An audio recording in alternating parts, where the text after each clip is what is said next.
Hey guys, it's Sam, and today I'm going to talk about my tentative potential Nonfiction November TBR. Now, I'll be traveling a lot in November, so I'm not sure how many of these books that I'll get read. However, I am picking mostly like not super dense books that are going to be sort of easy for me to read. I've never done Nonfiction November officially. I think I've read like one nonfiction book during a Nonfiction November in the past. This year I'm actually committing to trying to do it.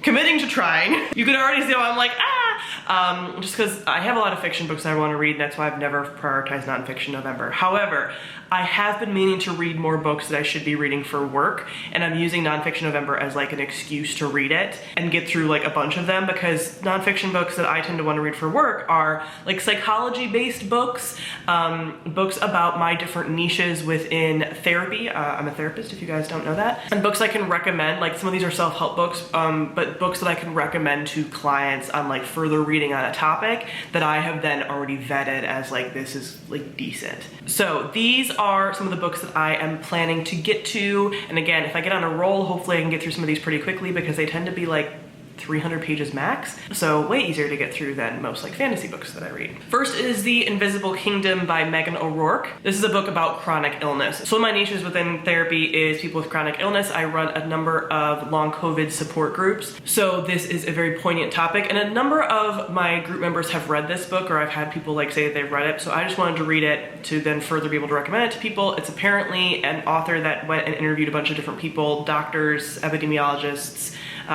people that have chronic illness, everything, and is talking about not only like how we view illness and the definition of illness and things and how it impacts people, but also how it impacts people in marginalized groups, particularly within America, the crisis with insurance, all that kind of stuff.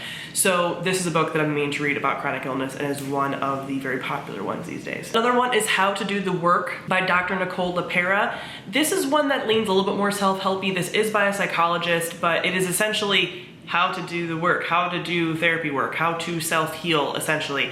I think books like this have some limitations, and that you can't necessarily get everything out of a book that you could get from therapy, because there's something inherently beneficial about the therapeutic space. They've done studies about this. I'm not just pulling that out of my ass. However, I think this will be helpful as far as, like sometimes I will read books to get easily digestible tidbits for people. Like I might understand a concept from somebody who's been to school for it, has a master's degree, has the clinical language for it, but then being able to morph it into like layperson speak, and I don't say that as derogatory, just like someone who hasn't had my background, sometimes can be challenging in certain bits. I think I do a pretty good job of it generally speaking, but something like this I think might help for conceptualizing some things. Then Set Boundaries, Find Peace by Nedra Glover Tawwab. Boundary books, man. This one is a book for my clients. This one is a book for myself. I can struggle with boundaries with people who don't make me mad. If someone makes me mad, I'm pretty good about boundaries. People that don't, I can sometimes be bad about it. So this is a boundary setting book. I think this will be a little more helpful than, there's one that's pretty popular that I've tried to read, but it gets a little bit too religious for me that I've never really been able to get through it, but a very popular book kind of about boundaries is Codependent No More. But that author comes from a Alcoholics Anonymous background, and so it uses a lot of Al-Anon language and religiosity and stuff in a way that I feel like I can't recommend to everybody, and I also find some of the writing just to be poor. So I want something as an alternative that still discusses codependency, but even can be applied to people that don't necessarily have codependency, even though codependency pops up in a lot of places and like a lot of people have it. But I think even outside of the realm of codependency, boundaries are important. Then we have Burnout. This is by Emily and Amelia Nagoski. And this is a book about burnout, but specifically why women experience burnout differently and more often than men. So I think this could also go a little bit like self-helpy. I want to see, because I do definitely want some books to recommend to people for burnout, but I don't necessarily want to recommend this without having read it myself, as far as like that, you know, female angle of like, okay, like what are we saying here? This can get very sometimes when authors take certain angles, so I wanted to read this first and see if it's good. Also, I'm always burnt out. So it'd be nice to have some tips. Just know that a lot of these things that I'm reading are for my clients, but also myself. Then there's Overthinking About You by Allison Raskin. One of my other niches, probably my main niche at this point, is actually obsessive compulsive disorder, OCD. And what I'm seeing way more in clients that I hadn't really seen before is relationship OCD, which is OCD about relationships. So it is, and it appears so differently than some people would expect, but it's basically like very obsessive, intrusive thoughts about their relationship. Is it the correct relationship?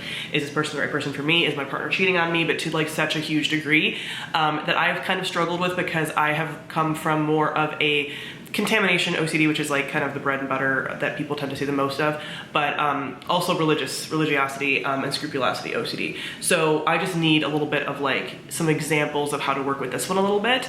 I've found some ways to work around it in the meantime, but I wanted something like more specifically about the themes of relationship OCD. And this book was recommended at an OCD conference I went to earlier this year, so I'll try it out. And this is a shorter book that I've mean to get to. Are Prisons Obsolete by Angela Y. Davis. This is a short little book on the prison industrial complex and the abolishing of prisons, and why like prisons as a concept aren't necessarily helpful, and like what we can do as far as like reform. Because basically, I mean, I don't want to get into all this in this kind of video, but like prisons don't do anything really for reform. There are a lot of reasons people end up in prison.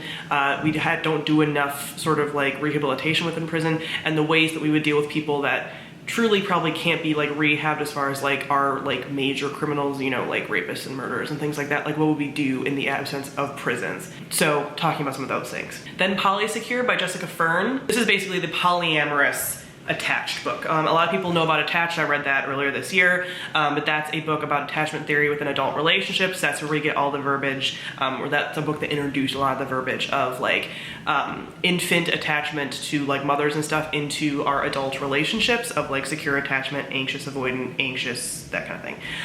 Polysecure does it from a non-monogamous angle, consensual non-monogamy, polyamory, things like that. And I'm interested in it from this angle as well, because not only do I have a number of clients who are ethically non-monogamous, I just also think looking at attachment theory from a non-hetero monogamous lens is going to be helpful. Then we have a couple books that are, again, for me and them. We have Regretting Motherhood by Orna Danath.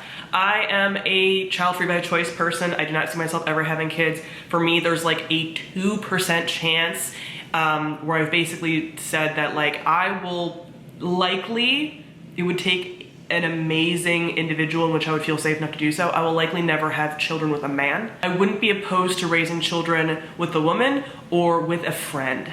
A non-traditional way of like raising kids, or not even like, I really kind of don't ever want to be pregnant or have a baby, but I like the idea of raising teens. Anyway, I really like the discussions of motherhood and child-free by choice and things like that, and the way that we discuss motherhood, because I think for a very long time we have lived in a society in which people cannot express their regrets over motherhood. And not that everyone does, but just that it is out there, and I feel like we should have a lot more open conversation and dialogue about motherhood as a concept, and the way that we treat it as women's only path forward in life, and like that all women should be mothers. This is especially true for moms. Dads get it a little bit too, but moms get it the most. So this is actually a study on motherhood, where the author talks to a number of women who became mothers, made that choice to opt into motherhood, and then have regretted it. So just a discussion of that. There's another book on child-free by choice that I wanted to get to, Selfish, Shallow, and Self-Absorbed, and that's edited by Megan Daum. This has 16 like essays on the child-free by choice, just basically discussing about how parenthood is not the only choice, it's just one of many choices for a happy path forward in life. And again, I just like that concept. Thankfully,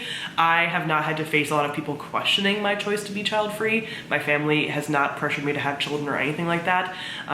Wonderfully, thankfully, that would be really annoying and frustrating and demeaning and everything else. But I like, again, having the language for this in the future if it ever comes up, beyond just like, again, some of these things come up of like, you're selfish, I'd be like, all right, here's a conversation about that. I want to read more about it. And the last book is Come As You Are, apparently also by Emily Nagoski. Did not know that they also wrote this. And this book I've already recommended to people without having read it, because so many people have read it that I know that it's in fact good. A lot of my therapist friends have read it, I mean. It's a pretty well-known book, but it's basically talking about holistic sexuality, particularly in relation to women, and brings in research and things, and is, again, sort of looking at it from a more holistic viewpoint, not so goal-oriented, and people really like coming into their own sexuality without factoring in, even though we always kind of will, but trying to get away from that societal expectations of sexuality and it being very male dominated and for men.